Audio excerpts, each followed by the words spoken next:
ഞാൻ ഒരു വിജയ് ഫാൻ ആണ്, വിജയ് ഫാൻ ആയിരുന്നു, വിജയ് ഫാൻ ആയിരിക്കും. അതുകൊണ്ട് തന്നെ ജനനായകൻ എനിക്കൊരു സിനിമ മാത്രമല്ല, ഒരു സെലിബ്രേഷൻ ആയിരുന്നു. വൺ ലാസ്റ്റ് ഡാൻസ്, അനിരുദ്ധ് പറയുന്ന പോലെ. അതുകൊണ്ട് തന്നെ ആദ്യമേ ഒരു കാര്യം പറയാം. നിങ്ങൾ ഈ സിനിമ കാണാൻ പോണതിന് മുന്നേ നിങ്ങളുടെ മനസ്സിൽ രണ്ട് ഇമോഷൻസ് ഉണ്ടാവണം. അതിലൊന്നായിരിക്കണം നിങ്ങളൊരു ഹാർഡ് കോർ തളപതി ഫാൻ ആയിരിക്കണം. അല്ലെങ്കിൽ ഇത് തളപതി വിജയുടെ ലാസ്റ്റ് പടമാണ് എന്നൊരു ഇമോഷൻ, ചെറിയൊരു ഇമോഷൻ നിങ്ങളുടെ മനസ്സിലുണ്ടാവണം. ഈ രണ്ട് ഇമോഷനൊന്നും ഇല്ലാണ്ടാണ് നിങ്ങൾ പോകുന്നതെങ്കിൽ നിങ്ങൾ ചിലപ്പോൾ ഈ പടം നല്ല രീതിയിൽ വെറുക്കും. പക്ഷേ ഈ ഇമോഷൻ വെച്ചിട്ടാണ് നിങ്ങൾ പോകുന്നതെങ്കിൽ ഒന്നെങ്കിൽ നിങ്ങൾക്ക് നല്ലൊരു എൻജോയിങ് എക്സ്പീരിയൻസ് കിട്ടും. Because for a fan, as a fan, this movie satisfied me. As an actor, as a star, as a crowd puller, Vijay proves why he is one of the most biggest stars in Indian industry. അന്ത ലെവലിലാണ് ഇതിനകത്ത് വിജയുടെ ഓറ, screen presence, charisma. ആ ഒരു actor വരുമ്പം കിട്ടുന്ന ആ ഒരു സ്ക്രീൻ പ്രസൻസും എനർജിയും തിയേറ്റർ എക്സ്പീരിയൻസ് ഉണ്ടല്ലോ, അത് ഒരു വേറെ ലെവലാണെന്ന് തന്നെ പറയാം. എനിക്ക് പേഴ്സണലി സിനിമ ഗോട്ടും വാരിസിനേക്കാൾ ഇഷ്ടപ്പെട്ടു. ഇതൊരു ടിപ്പിക്കൽ വിജയ് കമേഴ്ഷ്യൽ എന്റർടൈനർ തന്നെ ഉള്ളൂ. നിങ്ങൾ പുതിയതായിട്ട് ഒന്നും തന്നെ പ്രതീക്ഷിക്കേണ്ട. സ്ക്രീൻ പ്ലേ ഒക്കെ സെയിം ആണ്. നിങ്ങളിപ്പോൾ ഭഗവത് കേസരി കണ്ടോണ്ടെങ്കിൽ ഇതൊരു 60% ഭഗവത് കേസരി തന്നെയാണ്. ബാക്കി 40% ചെറുതായിട്ട് TVKയുടെ ക്യാമ്പയിനിങ്ങും പിന്നെ ഒരു ഫ്ലാഷ് ബാക്ക് കുറച്ച് രീതിയിൽ ഒരു മാറ്റം വരുത്തിയിട്ടുണ്ട്. അതല്ലാണ്ട് ഇതൊരു ടിപ്പിക്കൽ ഒരു പുതുമയില്ലാത്ത ഒരു സ്റ്റോറി തന്നെയുള്ളൂ. പക്ഷെ എന്നാലും ഞാൻ പറയുവാണ്, നല്ല രീതിയിൽ തിയേറ്ററിൽ മൊമെന്റ്സ് തരുന്ന ഒരു പടമാണ്. നിങ്ങളിപ്പോൾ ഭഗവത് കേസരിയായിട്ട് കമ്പയർ ചെയ്യുകയാണെങ്കിൽ ഭഗവത് കേസരിനേക്കാളും കിഡിലനായിട്ട് സെലിബ്രേറ്റ് ചെയ്യാൻ പറ്റുന്ന കുറെ ഹൈ ലെവൽ എൻജോയ് ചെയ്യുന്ന, അല്ലെങ്കിൽ ആ ഒരു ആക്ടറെ ഇഷ്ടപ്പെടുന്നവർ എൻജോയ് ചെയ്യുന്ന ലെവലിലുള്ള കിഡിലെ മൊമെന്റുകൾ ഈ പടത്തിലുണ്ട്. അതല്ലാണ്ട് ഭഗവത് കേസരിയിൽ തന്നെ കുറെ സീനുകൾ എടുത്താൽ മതി എന്ന് പോലും നമ്മൾ വിചാരിക്കുന്ന കുറെ നിമിഷങ്ങൾ ഈ സിനിമയുടെ അകത്തുണ്ട്. ആക്ഷൻ സീക്വൻസസ് ഒക്കെ ശരിക്കും കൊള്ളായിരുന്നു. എസ്പെഷ്യലി ഇന്റർവെൽ ബ്ലോക്ക് ഒരു സാധനമുണ്ട്. അതേപോലെ ക്ലൈമാക്സിൽ ഒരു കോംബോ ആക്ഷൻ സീക്വൻസ് ഉണ്ട്. അത് രണ്ടും എനിക്ക് വളരെയധികം ഇഷ്ടപ്പെട്ടു. ആൻഡ് അനിരുദ്ധിന്റെ മ്യൂസിക് എന്ത് ലെവലിലാണ് ഈ പടത്തിന് എക്സിക്യൂട്ട് ചെയ്ത് വെച്ചിരിക്കുന്നത്, എലിവേറ്റ് ചെയ്ത് വെച്ചിരിക്കുന്നത്.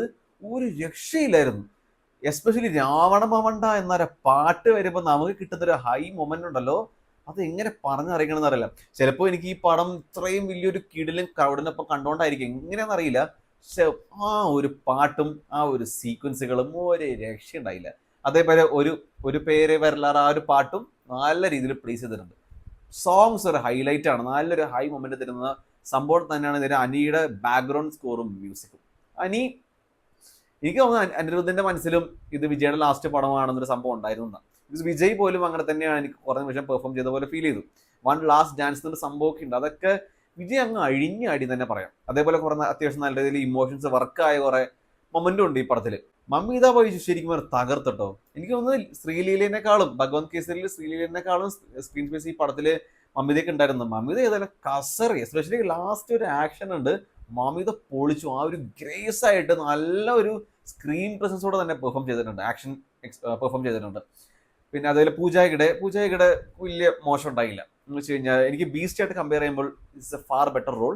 ആൻഡ് ഈ സിനിമ ഒരു റേറ്റഡ് സിനിമയാണ്, അഡൽട്ട് മൂവിയാണ്, നല്ല രീതിയിൽ വയലൻസ് ഉള്ള പടമാണ്. അതുകൊണ്ട് തന്നെ ഫാമിലി ഓഡിയൻസ് അത് മനസ്സിൽ വെക്കുക.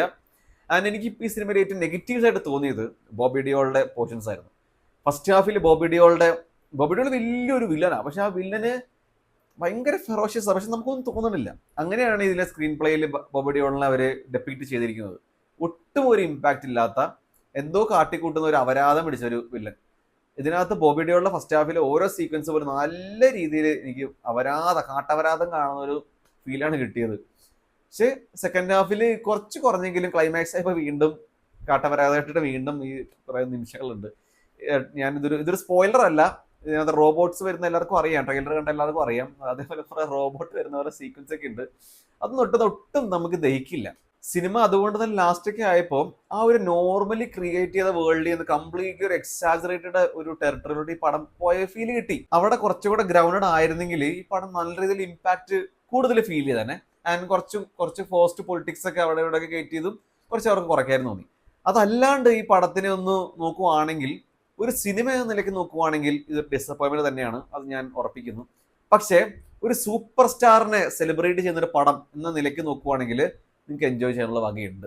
സെലിബ്രേറ്റ് ചെയ്യുന്ന മൊമെന്റ്സ് ഉണ്ട്, പാട്ട്, ആക്ഷൻ, സ്ക്രീൻ പ്രസൻസ്, ഇതൊക്കെ നിങ്ങൾ എൻജോയ് ചെയ്യുന്നുണ്ടെങ്കിൽ ട്രൈ ഔട്ട് ദിസ് മൂവി എന്നേ എനിക്ക് പറയാനുള്ളൂ. അല്ലാത്തവർ പ്ലീസ് അവോയ്ഡ് ദിസ് മൂവി.